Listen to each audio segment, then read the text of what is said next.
after your parents found out what you were doing, and then they, figured they better lock you in at the church and you could play basketball. Was there ever a conversation afterwards of what you wanted to do with your life? How you gonna, live your life? That I would say for the most part that came my senior year of high school. Talk about it. And this was so okay. So I in another song I talked about the intro words were written out as too. I talked about how when I first moved up to Kansas, it was my junior year. So I left my sophomore year of Memphis, my first year, my junior year in Olathe, the school that I went to, and it was a culture shock to me, and because I kind of brought the Memphis in me to the school. Right. And I was one of the few black people at the school, and they seen the influence that I brought, and I guess some people started getting a little shaky about me and went to some of the officers and saying me and some of my boys was in gangs and stuff, and it wouldn't it is because we wouldn't even putting that out there. We was just, hey, as a black person, like you could just count them. It was what I mean, like it wasn't that many. So they put me in the system as a gang member in my school, and my dad got wind of that and thought that it was me that did this because of the Memphis, me living in Memphis. Remember back then, right? So he thought I did this on purpose. I'm like, no, I didn't do anything. I was just, we got our own crew because it ain't that many black people at the school. We got our own crew, but that's about it. I mean, we come up with some silly handshakes, but I mean, we didn't push out nothing about being in gangs, and so. My dad, he went up to the school, made the principal have a meeting with all the counselors and the police officers, and made them take my name out of the system as being a gang member. Are you serious? He had to do all that. Yeah. So the fact that there's a system, it was a system available for them to put your name in, shocks me. What? I know. So that pipeline, school to prison pipeline, is real. It is real, actually, yeah, because, what grade were you in? I was a junior, unbeknownst to me. So on my way to class, one of the officers stopped me and was like, hey, we need to talk to you. And so I'm like, about what? And so they pulled me in this room, and he just asking me questions about, my background and where I came from. Like, I just moved from Memphis. Like, they asked me about gangs. I'm like, well, I mean, there was a lot of gangs in my neighborhood. I played basketball with them. Like, and he was trying to get me to incriminate myself, but I didn't know what was going on. I didn't really know.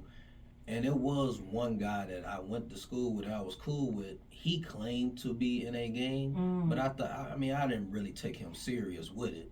I think he told them some things that he was trying to get up out of us, the different people of my skin color that they was questioning, and he just put us in all together.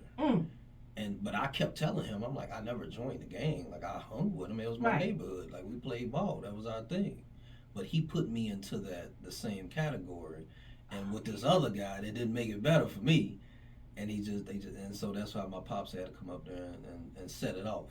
With him. Yeah, he had to set it off. Right, because they were on their way. Who knows what could have happened before That's right. You graduated high school. That's true. They were waiting. The fact that they even had I'm still stuck on that. A system. They put me in as a gang member. So they were ready. They were ready for you. You just didn't even. Oh man, was the officer white or black? He was white. White. And so when you started seeing things, it just went in one ear at the other. He wasn't trying to hear you when you said, "I rolled with him." When I rolled with exactly. I think he was trying to get me caught up on something that he was already thinking that what it was. Yeah. Because he said, we had people calling the hotline saying that y'all in gang. I'm like, I don't know for what. I mean, I don't know. I don't understand why they would. Oh man. Wow. Okay. Pause for a hot second. Okay. So how did it make you feel? It was already a culture shock to you, and then the fact that you are, they already setting you up. You already was on this pipeline from school to prison pipeline was already getting ready for you. Had it not been for your father, what did it teach you? What type of lesson did it teach you, or what did your father say afterwards? Because that was pretty serious. How to deal with adversity, how to deal with situations where people or being racist to you. You know what racism really is, because I didn't really see it in Memphis. I mean, it was 90% black back then when I was being raised, so that I didn't really see it until I moved up here, and you know, in the suburban area that I moved up to, and you know, when it was, you know, moving from 90-something% of, you know, African American culture to like 3%, you know, or, you know, at the time, then the culture shock and just, you know, the adversity, the racism, and I just seen it. But at the same time, I would say at the same time, I soaked it in because I became like a popular person real fast at that school, you know, because they looked up to me as, you know, like, because I came with, like I said, I came with this Memphis swag. I came with this persona as, you know, them thinking, oh, he black, he might be able to rap or something, or he might be, again, you know, whatever the case may be. And I was in the lunchroom freestyling, and you know, because they had a setup where they had the DJ and stuff, and they have, you know, we created this Freestyle Friday thing. You had these guys that wanted to freestyle battle against me and my friends. So I became popular, and I love the hate, you know, and I just turned it my way, and I just became popular from it. Wow. So I turned it into something positive. So would you say, which, fantastic, thank you for doing that. Of course. Would you say that was probably your first on stage type of performance, the battle on Freestyle Friday? Yes, of course. Okay. It was actually. Okay. Wow. It's a newspaper, a school newspaper. I still got it somewhere. They got a picture of me on it. Please find it and bring it. I have it. Okay. I think my pops laminated it. I got it at home somewhere. Okay, that'd be great for your website, or for your pages and everything. Okay. So, being that your father, did you actually see your father call? I know you said he called a meeting for everyone. I was there. Were you in the meeting? I was there. How did it make you feel? What type? Because I know it had to be pretty. Now, your dad, I know he was hot and ready to, like you said, set it off. How did it make you feel?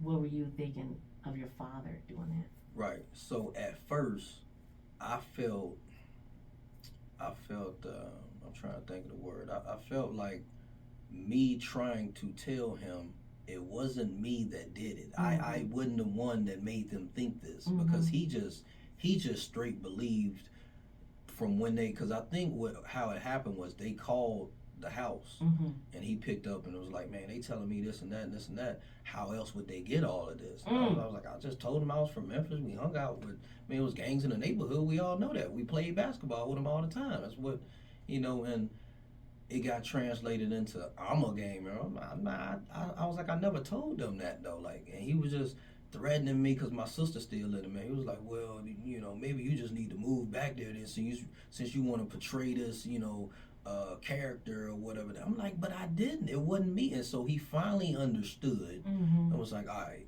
I'm going to set up a meeting. I'm going to go talk to them. Like I said, I'm in there.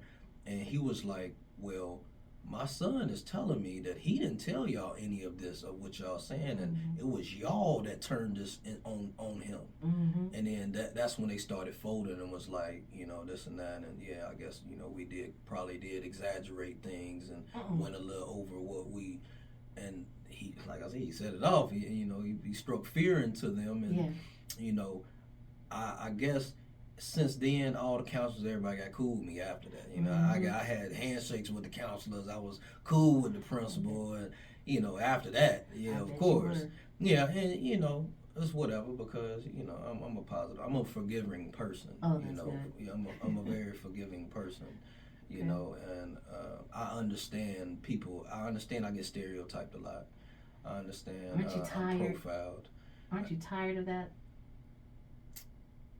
It is what it is. Okay. I would say yes and no, because once they really understand who I am, then they be like, oh, he ain't how I thought it. Just like the same within my music. They hear rapper. Listen to my music, listen to the content. Oh, you ain't what I thought you was, like all these other people. You know, so tired of it? No, I ain't tired of it. Do you still feel like you have to prove yourself? Yes. Are you tired of proving yourself? Yes.